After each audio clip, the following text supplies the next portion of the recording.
Salut, c'est Crypto Sultan, j'espère que vous allez bien. On est parti donc comme chaque jour du lundi au vendredi, vous le savez, pour un nouveau résumé de l'actualité crypto du jour en moins de 10 minutes. Pour les headlines, aujourd'hui nous avons de la politique, du mouvement pour promouvoir la femme dans le Web 2, des investissements et des innovations technologiques, et nous finirons comme d'habitude avec le TRC et la météo du Bitcoin.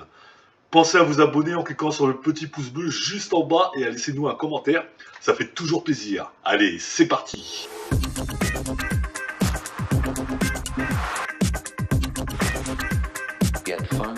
Si vous attendiez une baisse des frais avant d'échanger des jetons ou de frapper des NFT, c'est peut-être le bon moment.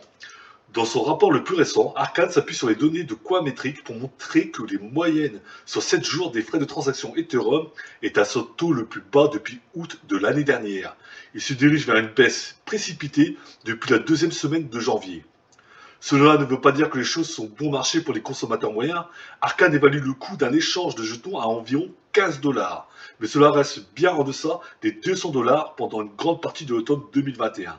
Les transactions de porte-monnaie à porte-monnaie, plus simples selon Arcane, coûtaient environ 50 $ pendant cette période. Il n'est peut-être pas surprenant que la baisse des frais coïncide avec une chute des prix des cryptoactifs. La valeur d'échange de l'Ethereum a diminué de près de 12% au cours de la dernière semaine et de près de 15% au cours du dernier mois. À mesure que l'Ethereum perd de sa valeur, les frais de transaction deviennent moins chers en dollars. La fondation Avalanche a créé un fonds de 290 millions de dollars pour aider les développeurs à augmenter le nombre de sous-réseaux sur sa blockchain. Les sous-réseaux d'Avalanche peuvent également être conçus pour offrir des Know Your Customer, KYC, permettant aux institutions financières traditionnelles de s'appuyer sur la blockchain. Les sous-réseaux d'Avalanche nous permettent de créer un environnement idéal pour que les institutions puissent migrer sur la chaîne, a déclaré Stani Kuleshov, fondateur et PTG d'AAV. Dans un communiqué, il s'agit d'un bond significatif vers un avenir où les barrières entre la finance traditionnelle et la finance décentralisée cessent d'exister. L'Avalanche Multiverse est par conception entièrement personnalisable. C'est aussi un moyen pour Avalanche de se développer, car plus d'utilisateurs sur un seul réseau signifie plus de congestion. Les sous-réseaux aident à redistribuer le trafic, ce qui a été constaté sur des réseaux tels que la couche de base d'Ethereum et la sidechain Polygon d'Ethereum, à mesure que de plus en plus d'utilisateurs rejoignent l'espace. Polychain Pantera, la maison de mode du métaverse, a levé 2 millions de dollars lors d'un tour de table d'amorçage mené par la société d'investissement Polychain Capital et le gestionnaire d'actifs Pantera. Space Runner se targue d'être la première marque de mode dédiée au métavers et à la fin de l'année dernière, elle a collaboré avec le joueur de la NBA Kyle Kuzma et Nick Young pour lancer des baskets NFT portables NBA Champion. La collection NBA Champion s'est vendue à 10 000 NFT en l'espace de 9 minutes et contribuera probablement à financer la vision de Space Runner d'un métaverse à la mode de bout en bout sur la blockchain. La société d'investissement Ben Capital Venture lance un fonds de 560 millions de dollars appelé Ben Capital Crypto, un fonds qui se concentre exclusivement sur l'industrie de la crypto selon Bloomberg. Le fonds a été clôturé en novembre de l'année dernière et aurait investi 100 millions de dollars dans une douzaine de projets liés à la cryptographie qui n'ont pas encore été divulgués. Les frères et sœurs John et John Antina Barksdale dirigeaient un projet de crypto-monnaie appelé Hormeus Coin. La SEC a inculpé aujourd'hui des frères et sœurs vendeurs de serpents des temps modernes pour avoir prétendument escroqué des investisseurs de 124 millions de dollars avec une crypto-monnaie bidon. Les frères et sœurs ont provoqué Hormeus par le biais d'échanges de crypto-monnaies, selon la SEC, et en ont fait la promotion via YouTube et des tournées de présentation dans le monde entier. Elizabeth Warren rédige un projet de loi pour suivre les transactions sur les portefeuilles cryptographiques privés. Les États-Unis et leurs alliés ont coupé la banque centrale russe de centaines de milliards de dollars de réserves étrangères. Ils ont retiré les banques russes du réseau de communication SWIFT. Et les transactions financières entre l'Occident et les acteurs étatiques russes sont interdites. Mais certains législateurs américains craignent toujours que le Bitcoin et d'autres crypto-monnaies puissent être utilisés pour contourner les sanctions si l'industrie de la crypto-monnaie ne contribue pas. Au premier rang d'entre eux, la sénatrice Elizabeth Warren qui rédigeait un nouveau projet de loi pour s'assurer que le crypto n'est pas utilisé par Poutine et ses acolytes pour échapper à nos sanctions économiques.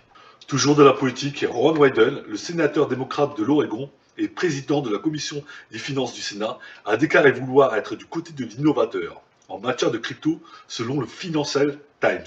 Il y a évidemment un débat sur une réglementation plus stricte, mais je veux être du côté de l'innovateur. Quand je pense à la crypto, je pense au transfert de fonds, ou à quelqu'un qui a un enfant à 1000 masses et qui veut lui apporter de l'aide en cas d'urgence, plutôt que de passer par des dizaines de banques, de sociétés de cartes de crédit, a déclaré Wyden au Financial Times.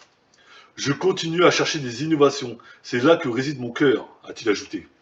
Nadia Tolokonikova, cofondatrice de Pussycat, a annoncé aujourd'hui le lancement de Unicorn DAO, une organisation autonome décentralisée qui se présente comme un mouvement féministe visant à lutter contre le patriarcat dans le Web 3.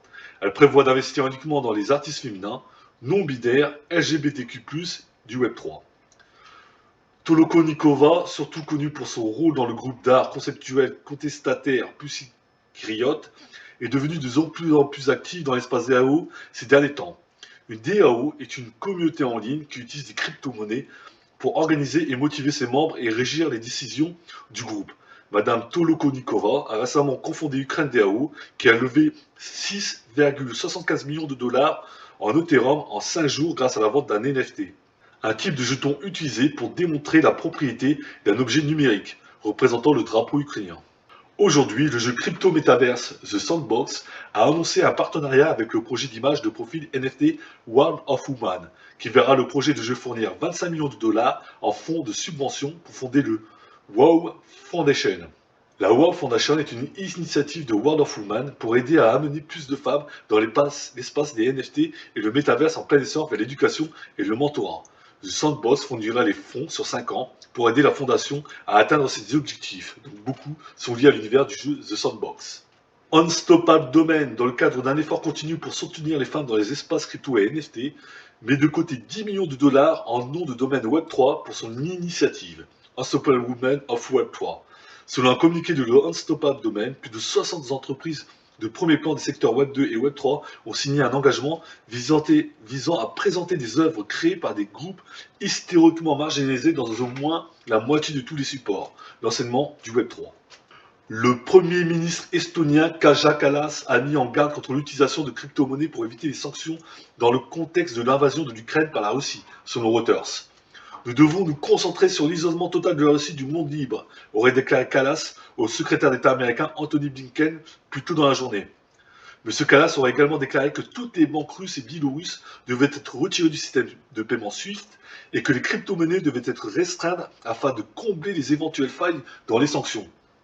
Le Premier ministre estonien est le dernier en date d'une série croissante de responsables et d'organismes publics préoccupés par le fait que la Russie utilise des crypto-monnaies pour échapper aux sanctions prises par son encontre à la suite de l'invasion de l'Ukraine. 3 médias ukrainiens s'associent à la plateforme NFT Volt pour lever 1 million de dollars via des NFT, selon Presse Gazette. Les 3 médias espèrent vendre en nombre illimité de clés NFT qui donnent accès à des contenus exclusifs.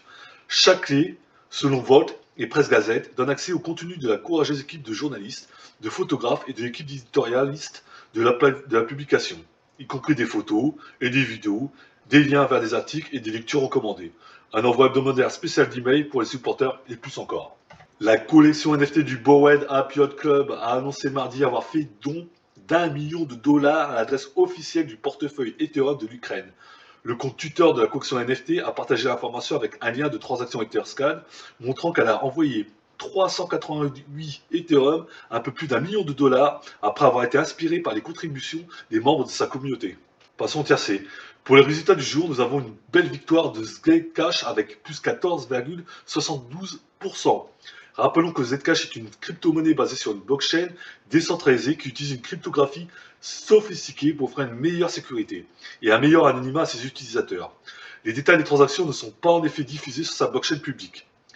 La deuxième place est pour Anchor, avec 10,34%, qui fait son retour. Ce protocole était absent depuis le 27 novembre 2021 du podium. La crypto Anchor agit comme une source de revenus pour les entreprises qui offrent une puissance de coût de computing aux consommateurs et aux développeurs. Cela signifie que ces entreprises peuvent utiliser efficacement leurs ressources informatiques excédentaires pour transformer leurs coûts en gains potentiels. Pour les consommateurs, le coût de computing devient moins cher et plus efficace. Et en troisième position, et pour compléter ce podium, nous avons Terra, connu de tous par son token Luna, qui finit avec un très bon plus 10,31%.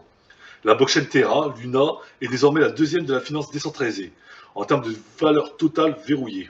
Continuons avec la météo crypto. La journée est haussière avec plus 2,47% selon CoinMarketCap, à minuit, partant de 38 350 $ pour une descente en 1 heure de moins 500 points à 37 850 $. Cela sera le plus bas de la journée, car le soleil s'est ensuite levé sur Bitcoin avec un premier canal haussier qui va lui faire toucher les 38 950 $, soit une belle avancée de plus 1100 points en 3 heures. De 4h à 7h30 du matin, une petite pluie régulière de moins 1000 points faisait repasser le Bitcoin à 37 950 $. Au lever du jour, une belle éclaircie durera jusqu'à 15h30 pour un canal haussier de 1300 points à 39 250 $. La pluie a repris ensuite pendant 2 heures et nous faire revenir dans la zone des 38 000 $.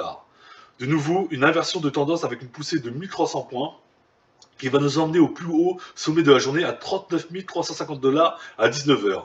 Depuis, la tendance est de nouveau baissière à court terme avec le même schéma de consolidation vu tout le long de la journée. Nous conclurons donc à 38 500 $. L'IA de Crypto Sultan avait une variation de 4300 à la clôture hier et prévoit un rebond énorme demain pour dépasser les 40 000 $. À voir. Pour finir, Crypto Sultan a le plaisir de vous présenter notre série de NFT destinée à financer nos associations pour le bien-être animal. Elle est composée d'une série complète de chevaux super rigolos qui vous permettra par la suite de jouer à un jeu de course sur le métaverse. Vous pouvez les procurer à l'adresse ci-dessous avec les autres liens des articles cités dans la vidéo. Du coup, ça sera tout pour ce résumé de l'actualité crypto en moins de 10 minutes. J'espère que les informations sont claires. N'hésitez pas à poser des questions dans les commentaires. J'espère que ça vous a plu. Prenez soin de vous, prenez soin de vos proches et on se dit à demain pour une nouvelle vidéo de l'actu crypto.